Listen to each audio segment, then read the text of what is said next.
In order for me to record my YouTube videos, I kind of need a sacred space.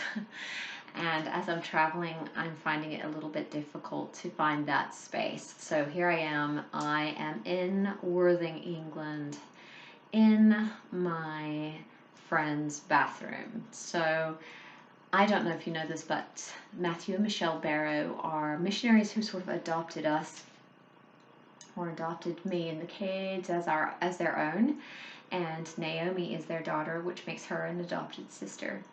And she's invited us into her flat in England, so here we are, and just feeling extremely loved on, which is great.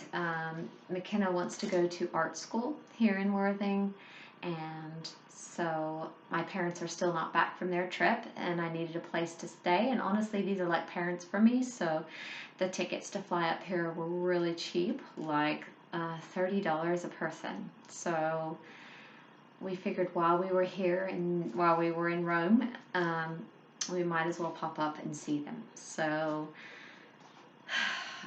thank you so much. Oh, sorry, I have a hair though. Thank you so much for making it possible, for those of you who donated and helped this happen, because it's all part of the journey. Figuring out where I want to be in the world. My heart is in Europe and in this side of the world, because it always has been. And so part of becoming true to myself includes finding my place in this world, and I don't know where or how I'll do it, but that's why I'm on this journey. So thank you for following me. Thank you for being a part of it. Thank you for understanding and having grace, extending grace to me as I do this. And a lot of it at the expense of your love and compassion to carry me through this. It's huge, absolutely huge, and I can't thank you enough. So I'm grateful. So with that said, I wanted to talk to you about two things. And it's been a little bit while since I last recorded a video, and I was put on Tinder. I wanted to tell you about my first kiss. A friend of mine put me on Tinder, and I don't know, I just thought, obviously relationships need to be organic and just happen, but the reality is relationships happen by being relational. You have to find people.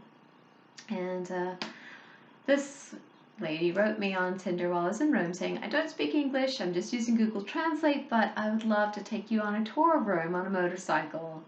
And I thought, why not? What's the worst thing that can happen? I get kissed by a woman or something. So I agreed, and it was so fun. We went all over Rome, and I didn't know her, obvious, and she showed me the sites, and we used Google Translate. There's an app now where you can just click conversation and translate that way. It's really cool. So then that evening, I just needed to get out of the house and take my daughter with me. So Butterfly and I asked this lady if she wanted to come along, and she did. She agreed. So we went out with her again. This time I had Butterfly with me. Butterfly liked her a lot. She's really sweet. Again, Google Translate. Next day, I decided to go to the park with the kids and asked her if she wanted to join. So I took Awen and Starry. We went to a park and let them play, and again. So my dates are kind of just with children, so, but while we were there, she sent me a message in Google Translate and asked if she could have a quick kiss. And I thought, of course, of course you can. And it was so sweet. So that evening we went out again, walking the streets of Rome, and it's dark. It's nighttime, the moon is full, but the street lights are just gorgeous, antique, historic, and brilliant. And as we're skipping through the big white pedestrian lines that are on the road, I just felt like I was like holding her hand, and I felt like a kid just going through the crosswalks, and it just felt so good to be with her. It felt safe. It felt right. It felt natural. And was so good to just be in a country that I don't even know, and I didn't care. I didn't know a single person other than my hostess, and just was she wasn't there, so I was just being me. It felt so good to just be me, just walking the streets of Rome, holding this beautiful woman's hand, and we went to dinner. And after we came out of dinner, she kissed me. And it was amazing. It was so amazing. I have never wanted to kiss someone before, and as in, I've always thought my choices were men. And I couldn't bring myself to do it. I haven't kissed Johnny in years. Years. I don't think my kids have ever seen me kiss him. And so, yeah. Um, I know maybe it's too much information to share with you, but I feel like it's part of this journey. And so there you go. We kissed. And we walked, and then we kissed some more under the street lights. And then she was like, "What? We're in the spotlight." So we walked some more, kissed some more, and it was amazing, absolutely amazing. And I felt, well, you know, uh, I'm 44 and had my first real kiss, if you don't know me. Yeah, so there you go. It was beautiful.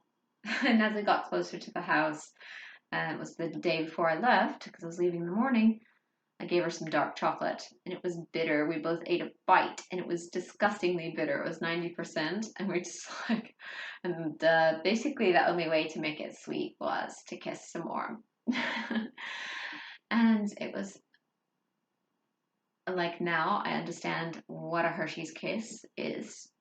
A real chocolate kiss. Yeah, I highly recommend it. So there you go. And we said goodbye. I had to say goodbye and I left, and here we are. I'm in Worthing, England. And I will admit, having all that language barriers made it a little difficult. So I need to learn Italian because Rome is absolutely beautiful. But one of the things I wanted to mention too was as we went on these little dates, Eowyn was saying, "Mommy, your girlfriend," and I said, "No, Mommy's going to have a lot of dates and a lot of outings before I have an actual girlfriend." And it's good for my kids to understand that, to see and be a part of this process, to understand that relationships can be built, friendships can be built, and connectivity needs to happen, and to see how this all works, and to see what I'm doing, and to understand, yeah. So it's been great. It's been great. So there's that. The last thing I wanted to share with you is some really sad news. And that is that in Kenya, they were supposed to vote on the legalization of being gay. And last month they avoided it. So now the vote came up again. And today they basically voted against LGBT same sex unions. So it is still illegal in Kenya to be me. So I'm not sure what that will mean about my future. I still have a project there and a home there and stuff that's happening there. So it's a bit heartbreaking right now for me to think about that. So I'm kind of in a melancholy mood right now. My heart is here in England. I love it very much. Rome was gorgeous. I actually loved Rome, but language was an issue. But I love all the little shops and everything. And here in England, I love that I can walk around easily. I love the healthcare system. I love all of that. But in the United States, it's a little more difficult. So to get around, especially in Texas. And that's my next stop, Texas. And I just have lots of different feelings about all that. So sorry to get political. My apologies. But for now, I'm taking it one day at a time and grateful that you're with me on this journey. And thank you for listening.